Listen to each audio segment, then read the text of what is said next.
Indeed, it is precisely the areas of the world where life is the most safe and prosperous that children are scarcest. Thus there appears to be no law of nature that limits how much human population may shrink in the future, so long as modernity spreads. Within several centuries, if worldwide fertility approaches the levels already seen in most of the developed world, this alone could easily create enough negative population momentum to leave fewer people living on the entire planet than live in the United States today. Yet how long can modernity spread if it fails to reproduce itself? Now, again, I don't ascribe to a great many ideas or views of Longman in this book, but I'd like to tie this all back to the ideas summed up in your statement, BigEvasive, where you say that you don't think anyone should have a right to define marriage, and also your opinion that our claim of there being detrimental traits being an idea that would being detrimental traits in humans.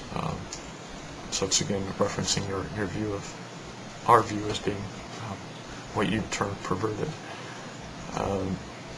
You see this as being something that you say at the end would backfire, seeing as people don't like being put in boxes. And as you say, our view is a very tight box. I would then ask you to reconcile the contact point of free will with the realities of natural selection.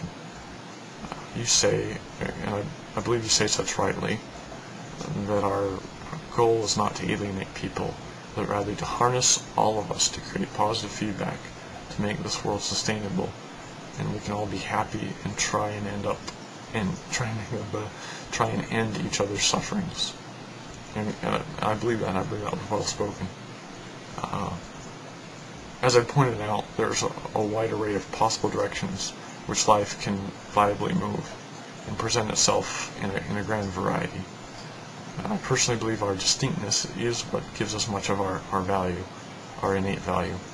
The fact that we can choose in large part who we will be and what we will do in the context of our various circumstances. But there needs to be a realization that there's another wide array of potential paths that are not viable. Our agency and capacity to determine our fate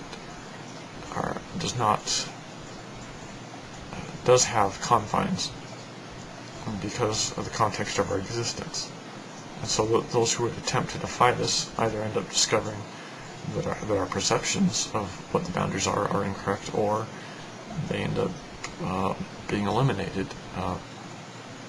Again, not because necessarily someone takes them out, but because just there are certain paths that aren't viable.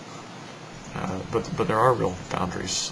There are setups, both genetically and mimetically, that are not viable and are cut off when they're attempted. And it's just part of natural law. Now, whether chosen or not, these paths and their context end up being cut off and end. My assertion, and I don't intend any harshness or condescending in this, is that we all have elements or traits that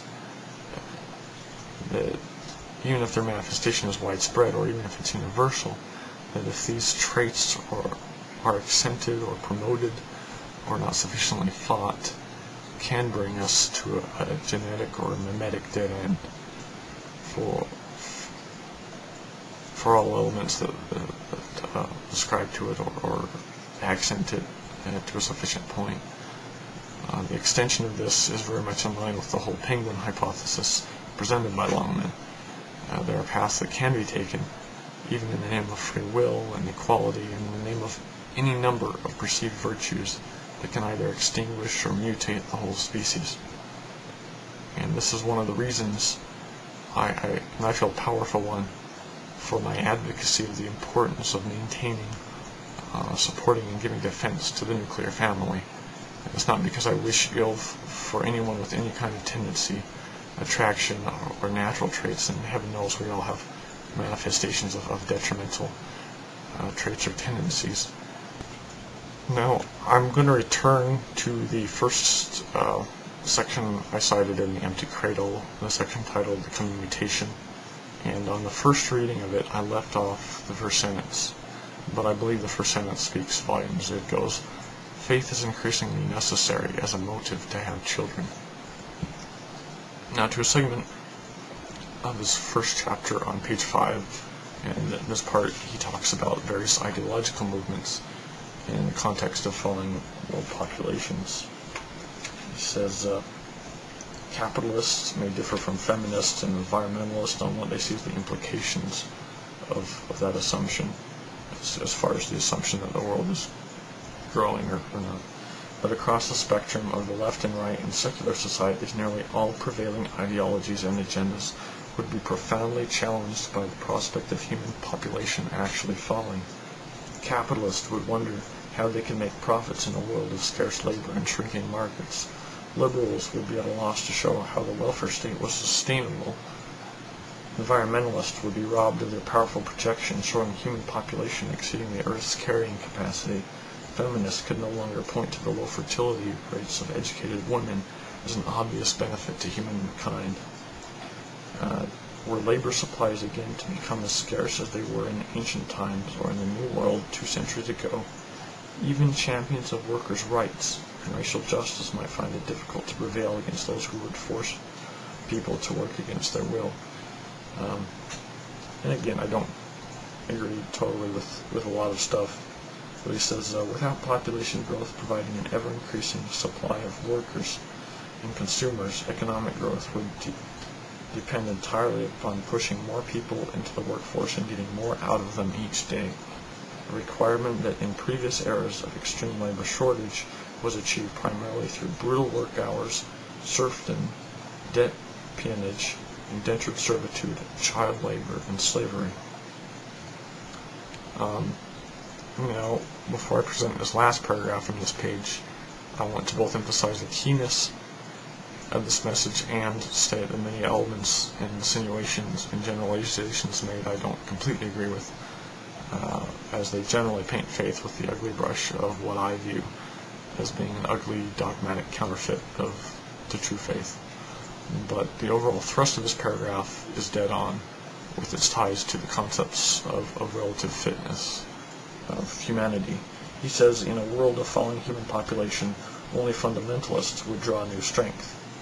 For the deep message, and again I don't consider myself a fundamentalist, but I know many would, for the deep message of the Bible and the Quran, and of all the world's ancient religions, are relentlessly pronatal.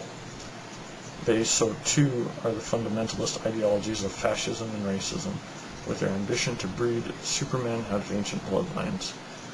Again, I don't see that in the Bible, and we could get into a whole discussion on that. But anyway, continuing on, he says, all draw on the traditions of a pre-modern past in which populations were often overwhelmed by death, and group fertility was too important to be left to individual choice. And in this last part, he says, population growth underlies our modern concept of freedom. I think that's kind of interesting, but I'll continue on. Now, there are clearly ugly and evil components to the strictly Darwinian view. Again, I'm referring to kind of a market Darwinian view. That's one of the harshest and most potent arguments against unrestrained manifestations of kind of natural capitalism. I think things like game theory lay out the problems in merely striving to survive through domination and the crushing of opposition. This is to say nothing of the evilness innate in a power madness in humans obsessed with just having power. But I don't think that this should be sorry, the scrolling thing's not working.